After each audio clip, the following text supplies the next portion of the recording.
Hello friends, welcome to channel. അപ്പോൾ നമ്മളൊന്നേ ഒരു പറയാൻ പോകും നമ്മുടെ ഒറിജിനൽ 6 നമ്മുടെ വിവോ X200 പ്രോനൊക്കെ കിട്ടിയിട്ടുണ്ട്. അപ്പോൾ ഞാൻ ആക്ച്വലി അപ്ഡേറ്റ് ചെയ്തത് ഓൾമോസ്റ്റ് ഒരു 4 മണി റേഞ്ചിലൊക്കെയാണ് കേട്ടോ. ഇപ്പോൾ നിങ്ങൾക്ക് കാണാവുന്ന പോലെ തന്നെ 6 ആയിട്ടുള്ളൂ. അപ്പോൾ കുറച്ച് മണിക്കൂറായിട്ടുള്ളൂ. അപ്പോൾ നമ്മളിത് റിവ്യൂ എന്ന് പറയുന്നില്ല, ഒരു ഇനീഷ്യൽ ഓവർ റിവ്യൂ എന്ന് വേണമെങ്കിൽ പറയാം. എന്തൊക്കെ ചേഞ്ചസ് വന്നിട്ടുണ്ട്, ഫുൾ എന്താ പറയുക, നല്ലതാണോ പൊട്ടയാണോ. ചിലപ്പോൾ നിങ്ങൾ നമ്മുടെ മെയിൻ ചാനൽ കണ്ടായിരിക്കും, കൂട്ടാപ്പിൻചറിൻ്റെ ചാനലിൽ ഞാൻ ആക്ച്വലി ഇന്നൊരു വീഡിയോ ഇട്ടുണ്ടായിരുന്നു. ഞാൻ ഇതുവരെയായിട്ട് നമ്മുടെ പ്രൈമറി ഡിവൈസായിട്ട് ഉണ്ടായിരുന്നതാണ് നമ്മുടെ X200 Pro. നമ്മളിപ്പോൾ അത് മാറ്റിയിട്ട് S24 അൾട്രയിലേക്ക് മാറ്റിയിട്ടുണ്ടായിരുന്നു. അതിൻ്റെ കാരണങ്ങൾ ഞാൻ പറഞ്ഞിട്ടുണ്ടായിരുന്നു. നമ്മൾ ആക്ച്വലി ഇത് സെൽ ഔട്ട് ചെയ്യുന്നുണ്ട്. ഇൻട്രസ്റ്റ് ഉള്ളവർക്ക് കോൺടാക്ട് ചെയ്യാം. നമ്മൾ X300 Proയിലേക്കും അപ്ഗ്രേഡ് ചെയ്യാൻ വേണ്ടിയിട്ട് ഇത് സെൽ ഔട്ട് ചെയ്യുന്നുണ്ട്. അപ്പോൾ അതിൻ്റെ ഭാഗമായിട്ട് നമ്മൾ മാറിയതാണ്. പിന്നെ വേറെ കുറച്ച് ഫീച്ചേഴ്സും ഉണ്ട്. ഇതിൻ്റെ കുറച്ച് എന്താ പറയുക ഡിസഡ്വാൻറ്റേജസ് എന്ന് വേണമെങ്കിൽ പറയാം. അതിൽ നമ്മൾ ആ വീഡിയോയിൽ ഫുള്ളായിട്ട് പറഞ്ഞിട്ടുണ്ട്. ക്വിക്ക് വീഡിയോ ആണ്, കാണാത്തൊരു പോയി കണ്ടു നോക്കുക കേട്ടോ. ഗുഡാപ്പൻസിയർ ചാനലിൽ സെർച്ച് ചെയ്താൽ മതി. ഇന്നത്തെ വീഡിയോ തന്നെയാണ്. അപ്പോൾ നമുക്കിതിൻ്റെ ഒരു ഇനീഷ്യൽ സംഭവങ്ങളൊക്കെ ജസ്റ്റ് ഒന്ന് പറഞ്ഞു പോകും. അപ്പോൾ അതിന് മുമ്പ് നമ്മുടെ ചാനൽ ആദ്യമായിട്ട് കാണാറാണെങ്കിൽ എൻ്റെ പേര് അജയ്, ഞാനൊരു ഫിനാൻഷ്യൽ അനലിസ്റ്റ് ആണ്. നമ്മൾ ടെക്കിലും ഫിനാൻഷ്യൽ എക്സ്പീരിയൻസ് ആണ്, ക്വാളിഫൈഡ് ആണ് കേട്ടോ. അതുപോലെ തന്നെ നമ്മൾ ഇൻസ്റ്റാഗ്രാം പേജിൽ അവൈലബിൾ ആണ്. നിങ്ങൾക്ക് പേജ് ഫോളോ ചെയ്താൽ മതി. നിങ്ങൾക്ക് അതിൽ വേണമെങ്കിൽ മെസ്സേജ് ചെയ്യാം കേട്ടോ. ടെലിഗ്രാം ചാനലുണ്ട്, ലിങ്ക് ഒക്കെ താഴെ ഡിസ്ക്രിപ്ഷനിൽ കൊടുത്തിട്ടുണ്ട് കേട്ടോ, മറക്കണ്ട. അപ്പോൾ ഇതാണ് നമ്മുടെ എന്താ പറയുക, ഇത് സെയിം നമ്മുടെ എന്താ പറയുക ഈ ലോക്ക് സ്ക്രീൻ കാര്യങ്ങളൊന്നും വലിയ കാര്യമുള്ള ചേഞ്ചസ് ഒന്നും വന്നിട്ടില്ല. ചെറിയ കുറച്ച് വാൾപേപ്പേഴ്സ് പുതിയത് ആഡ് ആയിട്ട് വന്നിട്ടുണ്ട്. നമ്മളിത് റിവ്യൂ അല്ല പറയണത്, ഇനീഷ്യൽ ഓവർവ്യൂ കുറച്ച് മണിക്കൂറായിട്ടുള്ളൂ. അപ്പോൾ അതുകൊണ്ട് തന്നെ റിവ്യൂ പറയാനൊന്നും ആയിട്ടില്ല. അതുപോലെ തന്നെ ഭയങ്കര സ്മൂത്ത് ആയിട്ടുണ്ട്. ഭയങ്കര എന്താ പറയുക, നിങ്ങൾക്ക് ആൻഡ്രോയിഡ് 16 അപ്ഡേറ്റിൻ്റെ കാര്യം അറിയണ്ടായിരിക്കും. ഇപ്പോൾ നമ്മൾ ഷൂട്ട് ചെയ്തുകൊണ്ടിരിക്കുന്നത് നമ്മുടെ Pixel 10 അതും നോർമൽ ട്യൂബ് ലൈറ്റിലാണ് ഷൂട്ട് ചെയ്യുന്നത്. നമ്മൾ സ്റ്റുഡിയോ ലൈറ്റിലും നല്ല ഷൂട്ട് ചെയ്യുന്നത്. അപ്പോൾ ഇതിൻ്റെ ക്വാളിറ്റി ഉണ്ടെന്ന് പറയാം, വീഡിയോ ക്വാളിറ്റി ഉണ്ടെന്ന് പറയാം. അപ്പോൾ ഇതിൽ ആക്ച്വലി ഞാൻ നമ്മളൊരു എന്താ പറയുക ഒരു മാറ്റ് ഫിനിഷ് ആയിട്ടുള്ള ഒരു സ്ക്രീൻ ഗാർഡ് ഒട്ടിച്ചിട്ടുണ്ട്. അപ്പോൾ അതുകൊണ്ട് തന്നെ ബ്രൈറ്റ്നസ് ചെറുതായിട്ട് കുറഞ്ഞ പോലെ നിങ്ങൾക്ക് തോന്നുന്നുണ്ടായിരിക്കും. അത് കാരണമാണ് കേട്ടോ.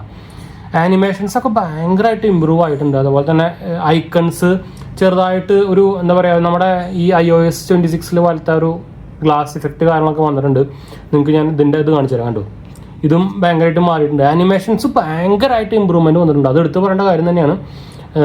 പിന്നെ ചെറുതായിട്ട് ലുക്ക് ആൻഡ് ഫീലും മാറിയിട്ടുണ്ട്. കണ്ടോ, ഈ ലുക്കൊക്കെ ആകെ മാറിയിട്ടുണ്ട്. ഇത് ഡിഫോൾട്ട് ലുക്കാണ്, നമുക്കത് ചേഞ്ച് ഒക്കെ ചെയ്യാം. പക്ഷേ ഡിഫോൾട്ട് ലുക്കും നല്ല ചേഞ്ചസ് വന്നിട്ടുണ്ട്. നിങ്ങൾക്ക് ഇവിടെ തന്നെ ഇപ്പോൾ നോട്ടിഫിക്കേഷൻ ഏരിയയിൽ തന്നെ നിങ്ങൾക്ക് കാണുന്നതായിരിക്കും, നല്ല ചേഞ്ചസ് വന്നിട്ടുണ്ട്. അതുപോലെ തന്നെ സെറ്റിംഗ്സ് പേജിലേക്ക് പോയി നോക്കിയൊക്കെ നമുക്ക് സെറ്റിംഗ്സ് പേജ് ആയാലും നമുക്ക് കളർ മോഡ് വന്നുകൊണ്ട് നമ്മുടെ ഇത് ആക്ച്വലി നമ്മുടെ ആൻഡ്രോയിഡ് 16 ആൻഡ്രോയിഡ് 16 നമുക്ക് പിക്സലായാലും നിങ്ങൾക്ക് കാണാൻ പറ്റും. ഇത് നമ്മുടെ ഓരോ ഐക്കൺ കളറായിട്ട് വന്നിട്ടുണ്ട്. അത് ഇതിലും വന്നിട്ടുണ്ട്. അതുപോലെ തന്നെ നമ്മുടെ ഈ വിവോൻ്റെ അക്കൗണ്ടിൻ്റെ മോഡൊക്കെ ചെറുതായിട്ടൊക്കെ മാറ്റിയിട്ടുണ്ട് അവരാകെ. എന്തായാലും മാറ്റിയത് നമ്മുടെ അത് പോയിട്ടുണ്ട്. അതുപോലെ തന്നെ നമുക്ക് അബൌട്ട് ദ ഫോണിലും ഭയങ്കരമായിട്ട് ഡിഫറൻസ് വന്നിട്ടുണ്ട്. ഒറിജിനൽ 6 നമ്മുടെ S200 Pro അതിൻ്റെ എഴുതി കാണിക്കുന്നതൊക്കെ കുറച്ചുകൂടി സ്റ്റൈലായിട്ടുണ്ട്. അത് ഇഷ്ടപ്പെട്ടു. എനിക്ക് ശരിക്കും തോന്നുന്നത് നമ്മുടെ ഈ വൺ വേൻ്റെ ഒരു ചെറിയൊരു ലുക്കൊക്കെ നമ്മുടെ ഈ അബൌട്ട് ദ ഡിവൈസിൽ വന്നിട്ടുണ്ട് കേട്ടോ. പിന്നെ സിസ്റ്റം അപ്ഡേറ്റ് ആയാലും എല്ലാം ഉണ്ട്. ഓവറോൾ ഒരു ചേഞ്ചസ് വന്നിട്ടുണ്ട്. നിങ്ങൾക്ക് ആക്ച്വലി നോർമൽ അപ്ഡേറ്റിൽ കാണുന്നില്ലെങ്കിൽ നിങ്ങൾ ഈ സാധനത്തിൽ പോയിട്ട് വേർഷൻ ട്രയലിൽ നോക്കിക്കഴിഞ്ഞാൽ ഇവിടെ കാണാം കേട്ടോ. ഇതിൽ വന്നിട്ടുണ്ടായിരിക്കും. അപ്പോൾ അത് ചെക്ക് ചെയ്താൽ മതി. സാധാരണ അപ്ഡേറ്റ് ഇത് കിട്ടുന്നില്ലെങ്കിൽ ഒറിജിനൽ 6 ഇവിടെ കയറിയിട്ട് നോക്കിയാൽ നിങ്ങൾക്ക് അപ്ഡേറ്റ് കിട്ടും കേട്ടോ, അത് മറക്കണ്ട. പിന്നെ നമുക്ക് കുറേ ഇപ്പോൾ എന്താ പറയുക ഇതിൻ്റെ ചേഞ്ചസ് നോക്കിക്കഴിഞ്ഞാൽ വലിയ എന്താ പറയുക മെനു സെറ്റപ്പ് നോക്കിക്കഴിഞ്ഞാൽ വലിയ എക്സ്ട്രാ ആഡാണൊന്നും വന്നിട്ടില്ല. കണ്ടു, സാധാരണയുള്ള നമ്മുടെ wifi Bluetooth network more notification. ഇപ്പം നമ്മുടെ സാംസങ്ങിൻ്റെ വൺ യുവിൻ്റെ കാര്യം പറയുകയാണെങ്കിൽ നമുക്കതിൽ AI ഒക്കെ എക്സ്ട്രാ വന്നിട്ടുണ്ടായിരുന്നു. അപ്പോൾ നമ്മുടെ ഓക്സിജൻ 16 നമ്മുടെ ഓക്സിജൻ OS 13s അതിൻ്റെ സെയിൽ ഔട്ട് ആയില്ല. ഇനിയിപ്പോൾ ആരും ഞാനൊരു ഒരു വീഡിയോ ഇട്ടുണ്ടായിരുന്നു, ഇനിയിപ്പോൾ ആരും കോൺടാക്ട് ചെയ്യേണ്ട. 13s സെയിൽ ഔട്ട് ആയിട്ടാണ്. അതുപോലെ തന്നെ നമ്മുടെ ബ്രൈറ്റ്നസ് ആയിക്കോട്ടെ, അതൊന്നും എക്സ്ട്രാ കാര്യങ്ങളൊന്നും ഇതിൽ എക്സ്ട്രാ എന്താ പറയുക മെനു ഒന്നും ആഡ് ആയിട്ടൊന്നുമില്ല കേട്ടോ. സെക്യൂരിറ്റി ഫീച്ചേഴ്സ് ആയിക്കോട്ടെ. പക്ഷേ ഓവറോൾ ലുക്ക് ആൻഡ് ഫീൽ ഭയങ്കരമായിട്ട് മാറിയിട്ടുണ്ട്. അതുപോലെ തന്നെ എന്താ പറയുക ഒരു സ്മൂത്ത്നെസ് ഭയങ്കരമായിട്ട് നമുക്ക് ഇനീഷ്യലി ഫീൽ ചെയ്യുന്നുണ്ട്. ഇപ്പോൾ നമ്മുടെ എന്താ പറയുക ഹോം സ്ക്രീനിൽ പോയിക്കോട്ടെ, നമുക്കിപ്പോൾ സെറ്റിങ്സ് പോയി കഴിഞ്ഞാൽ കണ്ടു, സെറ്റിങ്സിലും നമുക്ക് അത്യാവശ്യം ചേഞ്ചസും കാര്യങ്ങളൊക്കെ വന്നിട്ടുണ്ട്.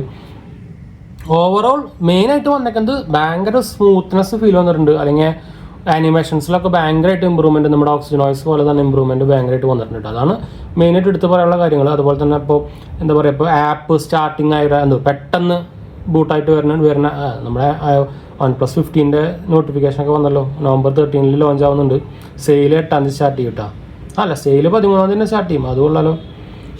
ഞാൻ ഇത് എല്ലാം എന്തായാലും വാങ്ങിക്കാൻ പറ്റില്ല. നമ്മളെന്താ വെച്ചാൽ എല്ലാം നമ്മൾ കയ്യിൽ നിന്ന് കാശ് എടുത്തിട്ടാണ് വാങ്ങിച്ചിട്ടാണ് റിവ്യൂ ചെയ്യുന്നത്, എന്നിട്ടാണ് നമ്മൾ സെൽ ഔട്ട് ചെയ്യുന്നത് കേട്ടോ. അതുകൊണ്ട് തന്നെ ഇനിയിപ്പോൾ Xiaomi 15, OnePlus 15, അതുപോലെ തന്നെ X300 Pro ഇതെല്ലാം കൂടി നമുക്ക് എന്തായാലും വാങ്ങിക്കാൻ പറ്റില്ല. എന്ന് വെച്ചാൽ നമ്മൾ ഈ കൊല്ലം മിക്ക എല്ലാ ഫോണുകളും വാങ്ങിച്ചിട്ടുണ്ട് നമ്മുടെ കയ്യിൽ നിന്നുള്ള. അതും യൂട്യൂബിൽ നിന്ന് കിട്ടുന്ന കാശൊന്നുമല്ല, ചില്ലറ കാശാണ് യൂട്യൂബിൽ നിന്ന് കിട്ടുന്നത്. എന്നുവെച്ചാൽ നിങ്ങൾക്ക് അറിയാം വ്യൂസൊക്കെ നമ്മുടെ വല്ല ഇംഗ്ലീഷ് ചാനലും അല്ലെങ്കിൽ വല്ല ഹിന്ദി ചാനലൊക്കെ ആണെങ്കിൽ നല്ല പോലെ വ്യൂസ് കിട്ടും. അപ്പോൾ മലയാളികൾക്ക് ഇതൊന്നും വേണ്ടല്ലോ, വല്ല വ്ളോഗും കണ്ട വ്ളോഗും കാണാനൊക്കെ മതിയല്ലോ. അപ്പോൾ അതുകൊണ്ട് ചിലപ്പോൾ ഞാൻ ഇതിൻ്റെ എല്ലാത്തിൻ്റെയും വീഡിയോ ചെയ്യാൻ സാധ്യതയില്ല കേട്ടോ. അതിനുവേണ്ടി നിങ്ങൾക്ക് വേണമെങ്കിൽ വലിയ ചാനൽസുകൾ നോക്കാം, അവർക്ക് പിന്നെ മുതലാവും വേണമെങ്കിൽ പറയാം. നിങ്ങൾ വേണമെങ്കിൽ ഷസാമിൻ്റെ ആളെന്നെ പറഞ്ഞ കേട്ട് കണ്ടിട്ടുണ്ടായിരിക്കും. ആൾക്കെന്നെ ഇപ്പം മിക്ക ആൾക്കാർക്കും മലയാളം യൂട്യൂബേഴ്സിൻ്റെ ഇതുപോലെ ടെക് എഡ്യൂക്കേഷണൽ കണ്ടൻസ് എല്ലാവരുടെയും വ്യൂസ് കുറഞ്ഞിട്ടുണ്ട്. എക്സെപ്റ്റ് ഡെയിലി വ്ളോഗും വീട്ടിലത്തെ കാര്യങ്ങൾ ഇടുന്നവർക്കൊക്കെ എക്സെപ്റ്റ് അവർക്ക് ബാക്കി എല്ലാവർക്കും വ്യൂ കുറഞ്ഞിട്ടുണ്ട് കേട്ടോ. അത് ഇപ്പോൾ കുറച്ച് കാലമായിട്ട് നടന്നു വരുന്ന സംഭവമാണ്. മലയാളികൾക്ക് എന്താ പറയുക, ആവശ്യമുള്ള കണ്ടന്റ് ഒന്നും വേണ്ടല്ലേ, ഈ പൊട്ടത്തരങ്ങൾ മാത്രമേ വേണ്ടെന്ന് തോന്നുന്നുണ്ട്. അങ്ങനെ ആയി തുടങ്ങിയിട്ടുണ്ട്. ഞാൻ പക്ഷേ ഹിന്ദി ഓഡിയൻസിലൊക്കെ നോക്കിക്കഴിഞ്ഞാൽ നല്ല പോലെ വ്യൂസ് കയറിയിട്ടുണ്ട്. ഇപ്പോൾ എഡ്യൂക്കേഷണൽ കണ്ടൻസിലായിക്കോട്ടെ, ട്രാവലിംഗ് വ്ളോഗ്സുകളായിക്കോട്ടെ, എന്താ പറയുക ഫിനാൻസ് കണ്ടൻസിലായിക്കോട്ടെ, ടെക് കണ്ടൻസിലായിക്കോട്ടെ, എല്ലാം നല്ല പോലെ കയറി വരുന്നുണ്ട്. അപ്പോൾ എല്ലാം ഇംഗ്ലീഷിൽ തുടങ്ങാൻ നല്ലതെന്ന് കൊണ്ടുവന്നതിലും ഹിന്ദി നമുക്ക് അറിയാവുന്നതാണ്. എന്നാലും ഹിന്ദിയിൽ നമ്മൾ തുടങ്ങിക്കഴിഞ്ഞാൽ അത് അവരുടെ അടുത്ത പോലെ അക്സെപ്റ്റൻസ് എന്തായാലും കിട്ടില്ലല്ലോ. അത് ഹിന്ദിക്കാർക്ക് മലയാളികളുടെ ഒരു ക്വാളിറ്റിയാണ്. അത് തമിഴന്മാരൊക്കെ കാണണം, തമിഴന്മാരൊക്കെ നല്ല അത് പറഞ്ഞിട്ടല്ലേ എന്തായാലും ആ കൺസെപ്റ്റ് ഇടാം. അപ്പോൾ എന്തായാലും നമ്മുടെ ഇത് ഡയറക്റ്റ് ജോബും കാര്യങ്ങളൊന്നും അല്ല, നമ്മളൊരു ഇൻട്രസ്റ്റ് കാരണം ഇട്ടിട്ട് പോകുന്നതാണ്. അപ്പോൾ ഇതിൻ്റെ നോട്ടിഫിക്കേഷൻ വരുന്നതൊക്കെ ഉണ്ട്, ഭയങ്കരമായിട്ട് ഡിഫറൻസ് വന്നിട്ടുണ്ട്. ശരിക്കും ഒരു ഇനീഷ്യൽ എനിക്ക് തോന്നിക്കുന്നത് ഭയങ്കരമായിട്ട് ആനിമേഷൻസ് ഇമ്പ്രൂവ് ആയിട്ടുണ്ട്, പെർഫോമൻസ് നല്ലപോലെ ഇമ്പ്രൂവ് ആയിട്ടുണ്ട്. ഇപ്പോൾ എൻ്റെ എംഎക്സിൻ്റെ ഞാൻ അത് തുറന്ന് കാണിച്ചു തരുന്നില്ല, ഞാൻ അത് കാണിച്ചു തരാം. ഇപ്പോൾ ഞാൻ IND Money ഓപ്പൺ ചെയ്തു, ഉണ്ട് നമ്മുടെ ലോക്ക് സ്ക്രീൻ വരുന്ന മോഡലുണ്ട്, ഫിംഗർ പ്രിൻറ്റ് ലോക്ക് സ്ക്രീനൊക്കെ മാറിയിട്ടുണ്ട്. അത് കുറച്ചും കൂടി ഒരു ലുക്ക് ഫീൽ വന്നിട്ടുണ്ട്, അത് ഇഷ്ടപ്പെട്ടു. ഞാൻ എന്തായാലും കാണിച്ചു തരുന്നില്ല അത്. പിന്നെ എല്ലാം ഒരു എന്താ പറയുക, ഒരു കുറച്ചുകൂടി പോളിഷ് ലുക്കാക്കി, അതാണ് മെയിനായിട്ട് ചേഞ്ചസ് വന്നേക്കുന്നത്. ഇത് നിങ്ങൾ അപ്ഡേറ്റ് ചെയ്തോട്ടെ, കുഴപ്പമില്ല. പ്രത്യേകിച്ച് വിവോൻ്റെ ഫോണുകൾ വലിയ ഗ്രീൻ ലൈൻ ഇഷ്യൂ ഒന്നും റിപ്പോർട്ട് ആയിട്ടില്ല, അപ്പോൾ ധൈര്യമായിട്ട് അപ്ഡേറ്റ് ചെയ്യാം. പ്രത്യേകിച്ച് X200 സീരീസ് എല്ലാം നിങ്ങൾക്ക് ധൈര്യമായിട്ട് അപ്ഡേറ്റ് ചെയ്യാം, ഇഷ്യൂസ് ഒന്നും റിപ്പോർട്ട് ആയിട്ടില്ല. അപ്പോൾ ധൈര്യമായിട്ട് അപ്ഡേറ്റ് ചെയ്യാം. ഇനി ബാറ്ററി ബാക്കപ്പ് അങ്ങനത്തെ സംഭവങ്ങളൊക്കെ നമുക്ക് എന്തായാലും ചെക്ക് ചെയ്ത് നോക്കേണ്ടി വരും. എന്തായാലും ഇപ്പോൾ പറയാൻ പറ്റില്ല കേട്ടോ. അപ്പോൾ എന്തായാലും നമുക്ക് വൈൻഡപ്പ് ചെയ്യാം, അടുത്ത് കാണാം.